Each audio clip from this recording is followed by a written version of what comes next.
Bab ini merupakan bab pertama yang menjelaskan arti dari makna lafaz la ilaha illallah.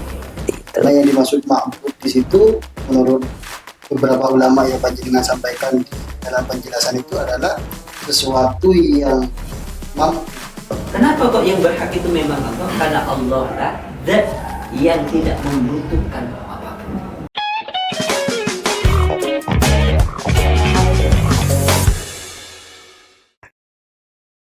Assalamualaikum warahmatullahi wabarakatuh. Waalaikumsalam warahmatullahi wabarakatuh. Bismillahirrahmanirrahim. Alhamdulillahirabbil alamin. Wassalatu wassalamu ala asyrofil anbiya wal mursalin sayyidina wa maulana Muhammadin wa ala alihi wa sahbihi ajma'in. Amma ba'du. Pemirsa yang dirahmati Allah, alhamdulillah kita bertemu kembali di program Aswaja Center Syarifuddin, salah satu program unggulan dari Pondok Pesantren Syarifuddin yang menjelaskan atau fokusnya untuk membentengi akidah-akidah Ahlus Sunnah wal Jamaah. Untuk itu langsung saja pada kesempatan ini saya tidak sendiri, tentu bersama dengan narasumber kita yang memang membidangi dalam hal akidah. Beliau adalah Gus Ahmad Ilham Zamzam. Assalamualaikum warahmatullahi wabarakatuh. Waalaikumsalam warahmatullahi wabarakatuh. Apa kabar Gus hari ini? Alhamdulillah bil khair wal tamam bil afiyah insyaallah. Alhamdulillah. Oke Gus, seperti yang saya sampaikan di pengantar barusan, bahwa program kita kali ini itu lebih kepada pembahasan mengenai akidah. Okay. Jadi kami menganggap penting hal ini karena memang apalagi sekarang informasi banyak yang bisa diakses oleh saudara-saudara kita yang kadang-kadang ada yang positif, ada yang negatif. Nah, untuk menyaring hal itu kan kita harus mengetahui bagaimana akidah yang benar. Maka dari itu kita diskusikan pada kesempatan hari ini. Oke. Mau disapa dulu. Okay. Assalamualaikum warahmatullahi wabarakatuh. Dimanapun para pemirsa dan audiens Anda berada, Alhamdulillah, Alhamdulillahil wahabi jazili thawab al mu'ti bi ghairi hisab, alladhina dal ahbab ila sahatil ittirab wa hayyaja ashwaqahum ila dhalikal jinab. Wassalatu wassalamu ala munsyirir rahmah wa musil uqdatil qati'ah sayyidina Muhammad bin Abdillah wa ala alihi wa ashabihi kan nujumi wa safina, amma ba'd. Para hadirin yang dimuliakan oleh Allah, pada pertemuan kali ini kita akan masuk pada suatu pembahasan yang diambilkan dari kitab Syekhina Kiai Haji Ahmad Nawawi Abdul Jalil dalam kitabnya yang memiliki judul Al-Ma'man Minad Dhalalah.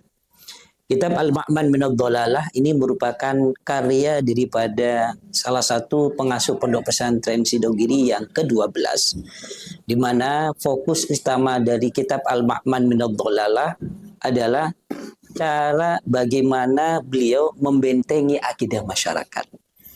Yang mana benteng daripada akidah ini bukan hanya sekedar soal tauhid saja, tetapi dimasukkan nilai-nilai tasawuf dan juga dimasukkan nilai-nilai syariat. Sehingga inti daripada Al-Ma'man Minad Dhalalah bagaimana beriringan antara yang namanya tauhid, yang namanya syariat dan hakikat atau al-ihsan dalam satu ruang pembelajaran melalui kitab Al-Ma'man Minad Dhalalah. Terus for your information, Al-Ma'man Minad Dhalalah ini juga sudah dikaji oleh dua ulama besar di bidang tersebut, yakni di bidang ilmu akidah, yaitu salah satunya Maulana Syekh Salim Dr. Muhammad Salim Abu Asi, di mana beliau seorang guru besar di bidang ilmu tafsir, tetapi memiliki kemampuan dan kecakapan yang begitu luar biasa dalam memahami, dalam mengajarkan ilmu akidah. Di dalam kitab Al-Ma'man Minad Dhalalah ini, sebagai ringkasan saja untuk kita, ini cukup penting untuk disebarluaskan kepada masyarakat sebagai bentuk dari pertama saya pribadi sebagai murid beliau yang meskipun tidak mengaji dari kata al-ma'man minal dhalalah kecuali 1-2 kali, namun setelah itu karena ada dulu masih sanawiyah ya di Sidogiri, jadi tidak mengaji secara full, tapi setidaknya dari semangat yang diinginkan adalah bagaimana menyebarluaskan pengetahuan dari guru kita sebagai bentuk al-wafa bil ahdi baina talib wa baina ustadi. Itu yang pertama. Yang kedua, dan ini cukup penting juga, kenapa? Karena beliau melihat dan memberikan pemahaman terkait tentang masalah akidah yang sedang berkembang di masyarakat, yang memuat ada 3 juz yang digilaf atau dikodifikasi menjadi satu kitab ini. Untuk itu hanya 3 juz, 3 juz. Iya, memang 3 juz, 3 jilid, cuma digabung jadi satu seperti itu. Dan ini sudah paket komplit, Iya. bahas akidah, Iya. tasawuf, Ya. syariat dari berbagai sisi. Iya, tergantung dari temanya apa saja, di situ diramu oleh beliau bagaimana secara hakikatnya. Maksudnya hakikat. Jadi pemirsa, ini tema yang sangat spesial atau termin yang sangat spesial. Insya Allah kita akan hadir istiqomah setiap minggu Insya Allah. untuk mengkaji kitab karya ulama Nusantara, salah satu pengasuh pondok pesantren tertua Iya. di Jawa Timur dan juga mungkin terbesar, ya, pondok besar sekali, yaitu pondok pesantren Sidogiri. Jadi kita akan kaji, kita akan bahas setiap qadhiyah, setiap pembahasan nanti kita akan bahas insya Allah, mudah-mudahan sampai hatam, agar akidah atau pemahaman yang disampaikan oleh beliau penulis Kiai Haji Nawawi itu bisa kita ketahui dan bisa kita pahami dan bisa kita jadikan pedoman untuk kita beramal dan beribadah setiap harinya. Oke. Okay. Bismillahirrahmanirrahim.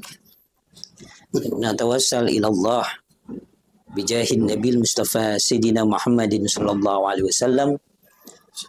Thumma manitasrat asanidi ilaihim bimasyayi Sidogiri wa masyayi al-Azhar wa sahibi hadal kitab bil adib Syekhina Ahmad Nawawi Abdul Jalil syai'un lillana wa lahumul Fatihah.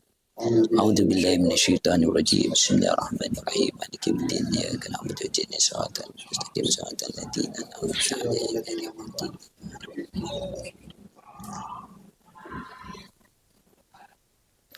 Jadi qala al-musannif rahimallahu taala wa nafa'ana bihi wa bi ulumi fid dunya amin al-babul awal fi mabhathi la ilaha illallah. Bab ini merupakan bab pertama yang menjelaskan arti dari makna lafaz la ilaha illallah. I'lam, ketahuilah, anna qaulal mu'min, sesungguhnya perkataan seorang mukmin yaitu la ilaha illallah lahu ma'an, bahwasannya kitab atau lafaz daripada la ilaha illallah ini yang diucapkan dan diyakini oleh seorang mukmin memiliki beberapa makna. Minha, yang pertama, la ma'buda bihaqqin fil wujudi ay siwa dzatil aliyati illallah, bahwasanya tidak ada zat yang berhak secara hak dan benar untuk disembah dalam esensinya illallah, melainkan hanya Allah. Fal manfi, maka bentuk daripada mustasna yang dinafikan wa al ilahul ladzi ghairu dzatil aliyah adalah bentuk daripada ketuhanan yang bukan masuk dari bagian zat al-aliyah, zat yang maha luhur. Ai al-ma'bud bihaqqin ghairillah. Yaitu adalah zat yang secara hak disembah melainkan Allah Subhanahu wa taala. Maka menjadi poros utama awal adalah pembahasan apa yang dikatakan oleh Syekh Nawawi ini, Syekh Ahmad Nawawi bin Abdul Jalil, adalah tentang bagaimana kita seorang mukmin yang sudah terbiasa membaca dari lafaz la ilaha illallah, baik itu dalam bentuk syahadat di dalam setiap salat, baik itu salat sunnah ataupun salat wajib, ataupun setiap zikir yang kita lantunkan ba'da salat, ataupun apapun itu, maka lafaz daripada la ilaha illallah itu memiliki beberapa makna. Mengapa kok beliau mengawali dari lafaz la ilaha illallah? Apakah ini maksudnya adalah apa yang diyakini oleh seorang mukmin itu salah atau bagaimana? Tidak seperti itu. Tetapi memberikan penguatan kepada kita. Ketika kita menyebutkan lafaz la ilaha illallah, maka yang perlu kita fahami bagaimana makna dia adalah lafaz la ilaha illallah. Lafaz la ilaha illallah itu untuk bisa menyerap ke dalam hati kita sehingga setiap ucapan, setiap zikir, jadi lafaz la ilaha illallah memiliki pengaruh terhadap keimanan kita, mempengaruhi terhadap jalan dan etika kita, begitu juga dalam keseharian kita. Itu mengapa beliau mengawali pembahasannya dengan lafaz la ilaha illallah. Dan perlu diingat sebelum masuk ke sini, Kiai Nawawi ketika menerjemahkan lafaz la ilaha illallah bukan dengan kata-kata tiada Tuhan selain Allah. Tetapi ada tambahan. Beliau mengatakan tiada Tuhan yang wajib disembah secara hak melainkan hanya Allah. Sebelum wajib disembah secara hak melainkan hanya Allah. Ada tambahan itu. Iya. Mungkin bisa disampaikan rahasianya. Rahasianya adalah pertama dari sisi susunan nahwu sorofnya dan dari sisi badi'iyahnya. Lafaz la ilaha illallah itu mengungkapkan dua hal. Yaitu ada yang namanya nafi, ada yang namanya isbat. Ya, dari lafaz istisna itu ada nafi dan ada isbat. Yang nafi itu apa? Tadi disebutkan oleh beliau siwa dzatil aliyah. Menafikan segala bentuk sesembahan yang dilakukan oleh setiap manusia yang tidak memiliki zat yang malu. Meskipun itu disembah. Meskipun itu disembah. Itu yang pertama. Dan yang kedua adalah isbat. Apa isbat? Berarti isbat itu menetapkan sifat ilah kepada zat yang al-aliyah, yaitu hanya Allah. Sehingga ketika digabungkan makna daripada la ilaha illallah adalah penggabungan dari nafyu ghairi zatillah wa isbat zatil ilah fil ma'bud huwa Allah. Seperti itu. Lafaz la ilaha illallah itu ada dua hal, yaitu menafikan Tuhan yang berhak disembah, yang tidak berhak disembah, yang tidak berhak disembah, dan mengisbat, menyampaikan kepada kita bahwa ada Tuhan yang berhak disembah, yaitu Allah. Seperti itu. Makanya di sini fal ma'bud bil haq manfiyun an ghairillah wa musbitun lillahi ta'ala. Maka zat yang disembah oleh kita secara hak itu dinafikan dari selain Allah, dan isbat itu hanya milik Allah. Meskipun kita menjumpai, meskipun saya menjumpai ada beberapa yang menyembah sesuatu selain Allah. Berarti itu hakikatnya tidak berhak disembah. Tidak berhak disembah berdasarkan dari makna lama Buddha bihakin itu. Iya, fil wujud. Meskipun disembah. Hakikatnya tidak berhak disembah. Tidak. Makanya wa ma dzakarna min annahu la ma'budu bihaqqin ghairillah illallah hadza yadullu anal ma'bud bi ghairil haqq la yunfi an ghairillah. Kenapa? Li'anna ma siwallah minal makhluk ma yu'badu wa laysa ma'budan bihaq. Jadi apa? Jadi perkataan dari beliau yang menyebutkan bahwasanya tidak ada zat yang secara hak itu bisa disembah melainkan hanya Allah, illallah, hadza yadullu, itu menunjukkan ala annal ma'bud, sesuatu yang disembah bi ghairil haq, yang tidak dengan semestinya, la yunfi an ghairillah, itu tidak bisa dinafikan dari selain Allah. Artinya tetap ada. Iya. Kenapa? Li'anna ma siwallah, karena sesungguhnya selain Allah minal makhluk, itu bagian dari makhluk. Ma yu'bad, di mana dia itu disembah, walaysa ma'budan bihaqqin, tetapi dia bukan masuk dalam kategori zat yang disembah secara hak. Semisal kal asnam, yaitu berhala, wasyams, yaitu apa? matahari wa ghairihima, dan selain keduanya mimma yu'badu min dunillah, dari sesuatu yang disembah selain Allah. Jadi itu hanya makhluk yang Yang kebetulan disembah. kebetulan disembah. Ya, Ya mungkin karena ada persepsi. dari persepsi, dari pemahaman dan pengalaman dari seseorang yang mengatakan, oh pada akhirnya saya menyembah ini, menyembahkan itu dan lain sebagainya. Makanya di pembahasan terkait tentang masalah teori manusia dalam menyembah Tuhan dari sisi sosiologinya, karena mereka merasakan bahwasanya dia itu adalah makhluk yang tidak memiliki daya dan upaya. Maka apa yang dia temukan dalam perasaan dan pemahaman dan yang dia interaksikan, yang bisa memenuhi daripada bentuk ketidakmampuan dia, itu adalah disebut Tuhan.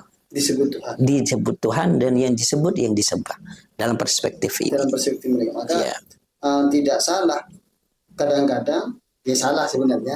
Tapi karena itu adalah dituhankan berdasarkan imajinasi, padahal bukan berhak dituhankan.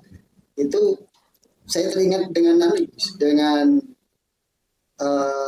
yang melatar belakangi penduduk Mekah menyembah berhala. Jadi dibawa oleh Amr bin Luhai, karena saya ngajar SKI. Itu kan gara-gara di Amr bin Luhai itu menganggap bahwa nenek moyang Mekah itu dulu mungkin menyembah berhala. Gara-gara dia melihat patung Ishak dan Nailah. Yang orang yang dikutuk jadi patung oleh Allah karena zina di depan Ka'bah itu diletakkan di antara Bukit Sofa dan Marwah. Dituhankan bukan Tuhan. Sebelum kita masuk lebih jauh dan kita mencoba menjelaskan lebih dalam, kita coba baca lafaz i'lam ini. Lafaz i'lam. I'lam. Lafaz i'lam ini memberikan suatu pemahaman kepada kita bahwasannya i'lam yang disampaikan oleh beliau di pertemuan i'lam annal qaul. I'lam. I'lam ini kalau kita melihat semua kitab dari berbagai macam diskursus keilmuan, baik itu nahwu, sharaf, akidah, fikih, usul fikih dan semuanya, ketika memberikan kata-kata i'lam, maka itu memberikan suatu pemahaman bahwasannya lafaz daripada i'lam itu bahwasanya menginginkan dari seorang pembaca min sima'il lafzi ila syudil ma'na wa min adatil lisan ila yaqdatil janan. Itu memberikan titik tekan bahwasanya musannif itu dari berbagai macam diskursus keislaman agar orang itu bukan hanya membaca kitab ini bukan sekedar dari sisi makna lafadznya saja, bukan dari sisi sekedar terjemahannya saja, tetapi maksudnya adalah bagaimana kita bisa mengetahui dan memahami secara utuh, secara yaqzah, ada ketersadaran, awakening terkait tentang makna dari lafaz yang ada di setelahnya sebagai maqaulul qaul atau daripada i'rab hikayah di lafaz i'lam itu sendiri, yaitu apa? Lafaz la ilaha illallah. Seperti itu. Memberikan rambu-rambu kepada kita yang membaca kitab Al-Ma'man Ad-Dalalah ini agar tidak hanya mengetahui atau mengartikan secara lafzi makna luar saja. Tapi harus dikaji lebih mendalam. Makanya di sini biasanya makna daripada itu adalah ayyustaqbal bihadzal kitab bikamalil intiba.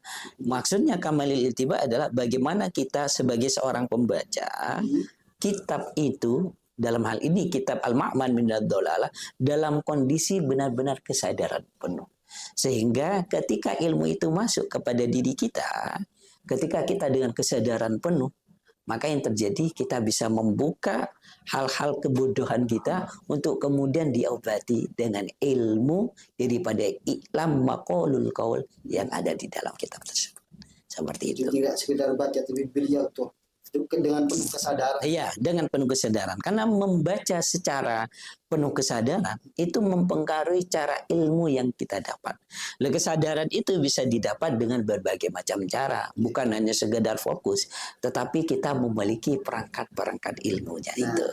Nah, di sini kita mencoba di dalam pembelajaran atau kajian Al-Ma'man min ad-Dalalah Al-Fakir Jadi orang yang belajar ini juga untuk ayo kita membaca kitab ini dengan berbagai macam perangkat-perangkat daripada ilmu kalam, perangkat-perangkat daripada ilmu tasawuf ataupun ilmu fikih untuk kita membaca kitab ini secara kesadaran penuh. Maksudnya adalah awakening yang bukan hanya didasari oleh persepsi tetapi didasari oleh pengetahuan-pengetahuan yang bisa membuka dari lafaz-lafaz tersebut dengan begitu baik seperti itu. Sehingga akan mempunyai pengaruh yang sesungguhnya. Ya. Bukan hanya sekedar kita dapat informasi, tapi juga ada pengaruh di keimanan di hati kita. Iya, iya, iya. Okay. Jadi, ayo kita masuk ke dalam pembahasan ini. Tadi itu lebih ke penerjemahannya saja. Dari iklam tadi. Dari iklam itu. Lalu disebutkan bahwasanya di situ kan dikatakan anna qaulal mukmin. Sesungguhnya perkataan seorang mukmin. Kita tahu makna daripada mukmin itu apa? Orang yang beriman. Iya, makna dari beriman itu sendiri apa? Kira-kira al-iqrar kan. Yang mana al-iqrar dijalihi tasdik bil qalbil mutmain. Suatu ungkapan yang mana ungkapan ketika dikatakan itu bukan hanya sekedar mengatakan tetapi itu diliputi oleh kesadaran penuh bahwasanya apa yang diungkapkan itu adalah suatu kebenaran dan kenyataan. Makanya mengatakan anna qaulal mukmin. Maksudnya qaulan nas. Iya, bukan qaulan nas. Maksudnya adalah seorang mukmin yang membaca lafaz la ilaha illallah itu menyadari dan meyakini dan mengimani bahwasanya tiada Tuhan yang wajib disembah secara hak melainkan hanya Allah. Seperti harus hadir di dalam itu makna daripada seorang mukmin min haisul qaul. Min haisul istilah mustalah yang ada di dalam ilmu di dalam ilmu akidah. Jadi bukan hanya sekedar orang yang beriman itu saja. Oleh karena itu tadi yang disebutkan oleh panjenengan, kenapa kok tidak nas? Walam yakul, saya mencoba untuk mengulahnya. Walam yakul asy-syekh inna qaulal insan awil illa ila illallah lahu ma'an bal qala qaulul mu'min fanabbaha ala annal maksud qaulun muayyadun bitasdiq. Bahwasanya lafaz daripada kata-kata ini beliau mengatakan al-mu'min bukan an-nas atau al-qail, ini memberikan penjelasan kepada kita bahwasanya tanbih sebagai bentuk warning, woro-woro mengingatkan bahwasanya makna daripada la ilaha illallah dari sisi apa yang dikatakan oleh seorang mukmin yang tadi itu la ma'budu bihaqqin, memiliki beberapa didasari dengan keimanan yang kuat dan pembenaran ya. Makanya muayyadun qaulun muayyadun bistasdik, suatu perkataan yang dikuatkan bitasdik dengan keyakinan yang tasdik ya. Terus di sini beliau mengatakan lahu ma'an, bahwasanya lafaz la ilaha illallah itu memiliki beberapa makna. Makna ini la yadullu ala ta'addudin yuqiul itiraf fi madluli kalimati tauhid bal yadullu ala ta'addudil i'tibarat ar-raji'ah ila haqiqatin wahidah. Apa maksudnya? Bahwasanya lafaz ma'anin dari lafaz la ilaha illallah bukan memiliki makna yang dimaksud di sini adalah yang menimbulkan ta'addudul ittirab, menimbulkan banyak persepsi yang tidak tepat ataupun yang lain. Tetapi lebih bahwasanya lafaz la ilaha illallah memiliki makna yang banyak, beberapa makna yang mana makna-makna tersebut bermuara pada satu tujuan hakikat wahidah, bahwasanya zat yang hak disembah hanya Allah. Jadi bukan berarti akan menimbulkan banyak persepsi lahu ma'anid itu, tapi dari berbagai sisi dengan satu tujuan, yaitu menyampaikan bahwa tidak ada Tuhan yang berhak disembah kecuali hanya Allah. Makanya yang pertama disebutkan la ma'budu bihaqqin fil wujud. Makna yang pertama dari lafaz la ilaha illallah, maksudnya ketika kita mengatakan la ilaha illallah, kita harus sadar bahwasanya tiada Tuhan melainkan hanya Allah. Makna kandungan dari la ilaha illallah yang pertama, la ma'budu bihaqqin fil wujud. Tidak ada zat yang patut disembah secara hak melainkan Allah. Jadi kan makna yang pertama. Artinya apa? Ini kalau kita ambil ini disebut oleh Imam Sanusi, fal ilah huwa al mustaghni amma siwa al muftakir ilaihi kullu ma'ada. Mengapa kok demikian Allah itu sebagai la ma'budu bihaqqin? Karena makna daripada ilah sendiri adalah zat yang tidak membutuhkan apapun selain dirinya, dan selain dirinya lah yang membutuhkan kepada hak, zat yang hak itu. Seperti itu.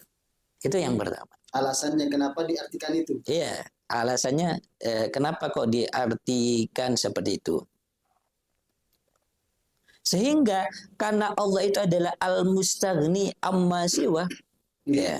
Terus al-muftakir ilaihi kullu ma'ada atau kullu ma siwa, maka pada akhirnya kata-kata ma'bud yang disembah, maka yang berhak itu memang Allah. Memang Allah. Kenapa kok yang berhak itu memang Allah? Karena Allah lah zat yang tidak membutuhkan apapun. Baik dinyatakan atau tidak. Baik dinyatakan atau tidak. Baik itu benar-benar disembah ataupun tidak.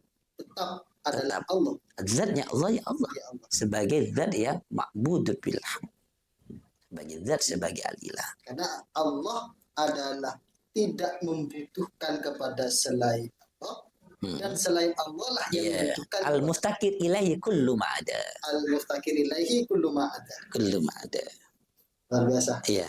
Itu adalah makna yang pertama, Gus. Iya, makna yang pertama daripada lafaz la ma'bud, la ilaha illallah. Sehingga dari sisi itu maka kita bisa mengerti dan menyadari bahwasanya betapa hebatnya syahadat kita daripada la ilaha illallah, karena dari lafaz la ilaha illallah itu ada manik dan ada jami'. Maniknya itu apa? Yaitu adalah segala bentuk yang tidak berhak untuk disembah. Yang dikatakan oleh Imam Sanusi, yang ghairul mustaghni amma siwa. Yang tidak bisa berdiri sendiri, yang tidak bisa qiyamuhu binafsi. Kenapa? Karena statusnya bisa dikatakan ma'bud bila mana dia sendirinya, zatnya sendiri, itu adalah al-mustaghni amma siwa. Dan yang kedua ini sama-sama penting, al-muftakir ilaihi kullu ma'ada. Kalau ini tidak terpenuhi, maka itu al-ma'bud yang ghairu haq. Al-ma'bud ghairu haq. Jadi meskipun ma'bud ghairu haq. Iya, ghairu haq. Dua hal tadi tidak terpenuhi. Iya, betul. Tidak mampu berdiri sendiri. Iya. Dan juga tidak dibutuhkan oleh yang lain, itu tidak hak disembah. Iya. Ya, ini perlu diingat. Kok kayaknya dari sisi penafsiran tersebut, apakah penafsiran itu ada ketidaksinkronan? Para hadirin yang dimuliakan oleh Allah, pertanyaan selanjutnya adalah, apakah makna daripada la ma'budu bil haqqin fil wujud itu kontradiksi dengan makna yang dikatakan oleh Imam As-Sanusi, al-ilah al-mustaghni amma siwa al-muftakir ilaihi kullu ma'ada. Maka jelas dua lafaz tersebut itu tidak masuk dalam kategori yang tanakut, yang bertentangan dan kontradiktif dari maknanya dan juga dari penerapannya. Mengapa kok tidak kontradiktif? Karena makna daripada ilah, zat itu bisa dikatakan ilahun bila mana memenuhi dua syarat. Syarat yang pertama ada al-mustaghni amma siwa, yang tidak membutuhkan apapun itu. Dan yang kedua, al-muftakir ilaihi kullu ma'ada, dia tidak membutuhkan sesuatu apapun, tetapi sesuatu yang lain membutuhkan zat itu. Itu yang ilah. Itu makna daripada al-ilah. Sehingga daripada makna al-ilah itulah, itu adalah bentuk dari yang namanya samroh. Ya. Ia bentuk daripada aslul istihqaq. Kehakan Allah itu sebagai zat yang ma'budun bil haq apa? Itu aslul istihqaqnya adalah yang tadi. Apa? Itu adalah makna yang berupa al-mustaghni amma siwa wal muftakir ilaihi kullu ma'ada. Baru setelah itu masuk yang makna yang terakhir al-ma'bud al-ma'bud bihaq ya. La ma'bud bihaqqin fil wujud illallah, itu adalah buah daripada buah daripada asul istihqaq. Kenapa Allah itu berhak untuk disembah? Asalnya itu dari apa? Ya dari tadi Allah itu adalah zat yang mana tidak membutuhkan sesuatu apapun, namun sesuatu apapun itu membutuhkan kepada Allah. Itu adalah aslul istihqaqnya, makna daripada al-ilah. Sehingga buah daripada aslul istihqaq itu tamrohnya apa? La ma'budan bihaqqin fil wujud illallah. Dan hal ini ya. Makanya hal itu juga yang dikatakan oleh Imam Maturidi sendiri ya, dari madhab Maturidi yang mengatakan makna daripada la ilaha illallah ay la ma'buda siwa wa la yastahiqu al-ibadata ghairu. Sama. Artinya sama secara kesimpulan sama. Iya. Jadi maksudnya ma'bud itu bisa muncul sebagai samroh ketika aslul istihqaqnya yang berupa la yastahiqul ibadah ghairuhu apa? Yang tadi itu adalah zat yang dibutuhkan dan bukan zat yang membutuhkan. Dan itu Imam Ghazali juga mengatakan la ma'buda wa la mahbuba siwa. Sama. Ada taman wala mahbub. Wala mahbubah. Terus dari Imam Taftazani mengatakan la ma'budu bi haqqin illa dzalikal wahidul haq. Ya. Illa dzalikal wahidul haq. Artinya ini memberikan penjelasan bahwasanya semua teks yang ada diri pada kalam ulama itu adalah isbatun ala anna ma'nal ma'bud al-haq awil mustahaq lil ibadah muqarrarun di fituratil mutakallimi. Sehingga dari sisi ini memberikan penegasan kepada kita ketika kita mengucapkan lafaz la ilaha illallah, maka istihdarul qalbi, bagaimana hati kita itu ditaruhkan kepada makna la ma'bud dan bihaqqin fil wujud. Yang mana munculnya la ma'bud dan bihaqqin fil wujud, yaitu apa yang dikatakan oleh Imam Sanusi, yaitu adalah bahwasanya Allah itu adalah zat yang al-mustaghni amma siwa, dan yang kedua al-muftakir ilaihi kullu ma ada. Itu makna daripada la ilaha illallah. Yang pertama yang disebutkan oleh Kiai Haji Nawawi. Ya. Yang mana hal tersebut merupakan intisari dari apa yang dikatakan oleh para ulama yang lain. Sehingga ketika kita mengatakan lafaz la ilaha illallah, bukan hanya sekedar bahwasanya Allah itu adalah bahwasanya tiada Tuhan selain Allah. Nah, maka juga makna atau terjemah yang tepat tiada Tuhan ya, yang presisi maksudnya, bukan yang lain lafaz yang tersebut salah, bukan. Tapi yang lebih presisi, lebih tepat itu adalah tiada Tuhan selain hanya Allah. Ya. Yang mana dari la ilaha illallah turunan maknanya itu adalah ma'budah, la ma'budah bihaqqin fil wujud illallah. Seperti itu. Nah, yang dimaksud ma'bud di situ menurut beberapa ulama yang panjenengan sampaikan di dalam penjelasan itu adalah sesuatu yang mampu, mustaghdin an ghairihi, terus muftakir ilaihi kullu ma ada. Ya. Itu adalah kesimpulan dari la ilaha illallah itu. Ya.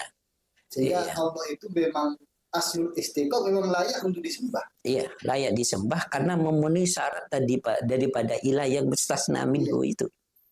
Apa makna dari ilaha yang maksudnya itu adalah al-muftakir ilaihi muftakir ilaihi kullu ma ada al-mustaghni amma siwa, yaitu Allah. Allah.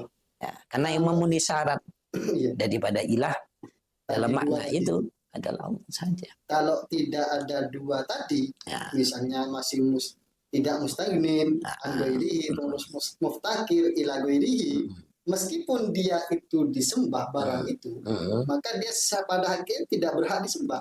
tidak berhak disembah. Kenapa? Karena itu adalah bentuk dari sifat asli daripada Tuhan. Asli daripada Tuhan. Iya, Jadi bentuk Tuhan daripada seharusnya ilah. memang seperti itu. Iya, Gitu ya. seharusnya seperti itu. Maka kalau dari salah satu agama tertentu ya, tanpa tanpa tanpa menghormati, tanpa menghilangkan rasa hormat pada sisi apa yang mereka sembah, karena dewa-dewa yang dibanggakan atau Tuhan-Tuhan yang mereka sembah itu memiliki persepsi-persepsi yang mengurangi makna daripada al-mustaghni amma siwa dan al-muftakir ilahi kullu ma'ada. Oke, yang pertama, semisal yang berbentuk dewa yang bentuk patung. Bagaimana bentuk patung itu disembah? Padahal keberadaan patung ada karena siapa yang membuat?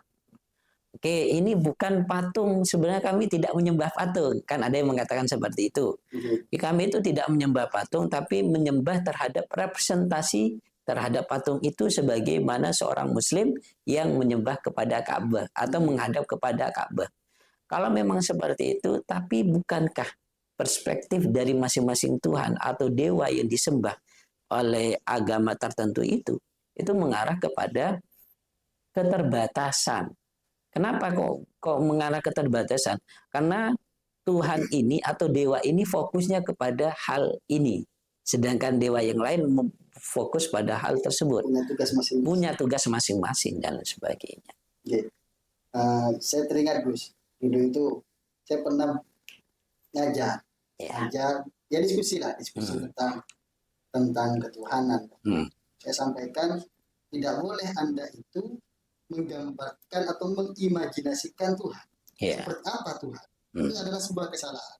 Karena imajinasi kita akan suatu benda itu pasti berdasarkan dari pengalaman yang kita lihat, yang kita dengar, yang semua itu adalah makhluk.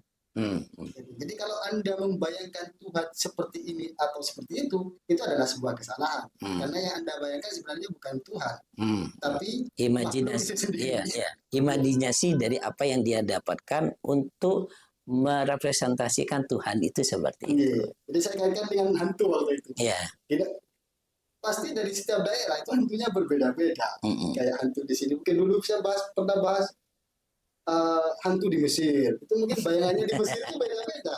Kayak kalau di Eropa hantunya berdasi, kalau di Cina vampir, kalau di kita ya pocong yang paling luar biasa itu. Berarti itu adalah makna pertama dari la ilaha illallah yang disampaikan oleh Kiai Haji Nawawi. Mungkin diberi kesimpulan Gus sebelum kita masuk kepada makna yang kedua.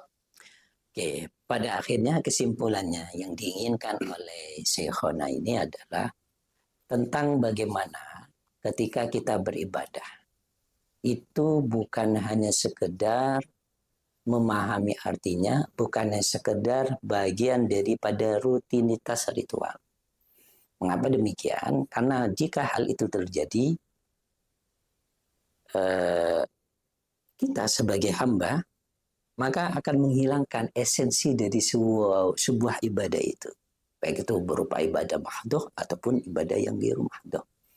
Maka Kiai Nawawi ini mengajak kepada diri kita untuk bisa benar-benar menyelami daripada apa yang ada di dalam ibadah tersebut melewati lafaz la ilaha illallah, sehingga setiap kita mengatakan atau menyebutkan dzikir la ilaha illallah secara otomatis mengundang kesadaran kita bahwasanya makna di antara makna la ilaha illallah adalah la ma'budu bihaqqin fil wujud illallah. Mengapa kalau demikian? Karena makna daripada ilah yang berupa ilah itu kan jenis yang dimaksud ilah di sini apa? Ya dikatakan oleh Imam Sanusi, itu adalah al-mustaghni amma siwa al-muftakir ilahi kullu ma'ada, yang memenuhi syarat daripada jenis ini yang jami' dan jins ini hanya satu saja, yaitu adalah Allah Subhanahu wa taala. Sehingga dari sisi itulah kita akan merasakan nikmat yang begitu mendalam ketika menyebutkan lafaz la ilaha illallah dengan permaknaan yang telah disebutkan barusan seperti itu. Biasa. Dari la ilaha illallah ternyata banyak makna yang perlu kita pahami, Ya. perlu kita hayati. Ya, ya, Oke pemirsa, itu adalah makna pertama dari la ilaha illallah yang disampaikan oleh Kiai Haji Nawawi ya, dalam kitabnya Al-Ma'man Minad Dhalalah. Makna berikutnya itu karena tadi disampaikan ada beberapa makna. Nah, untuk makna yang selanjutnya ini Gus, kita bertemu lagi di segmen yang akan datang. ya, insya Allah seperti itu. Terima kasih Gus. Dari beliau yang disampaikan barusan adalah yang pertama, pelafalan la ilaha illallah bukan hanya dilafalkan saja semata, tapi harus disertai tasdid. Sehingga tidak hanya membasahi lisan, tapi juga membasahi kolbu kita. Ya. Mudah-mudahan diskusi kita ini menguatkan keimanan kita dan benar-benar menghayati saat kita melafalkan kalimat la ilaha illallah. Untuk mengetahui makna selanjutnya dari la ilaha illallah yang disampaikan oleh guru kita Kiai Haji Nawawi dalam kitab Al-Ma'man Minad Dhalalah, kita akan bertemu lagi di Aswaja Center yang akan datang. Sekian, terima kasih Gus Ya, atas sama-sama. penyampaiannya. Assalamualaikum warahmatullahi wabarakatuh. Waalaikumsalam warahmatullahi wabarakatuh.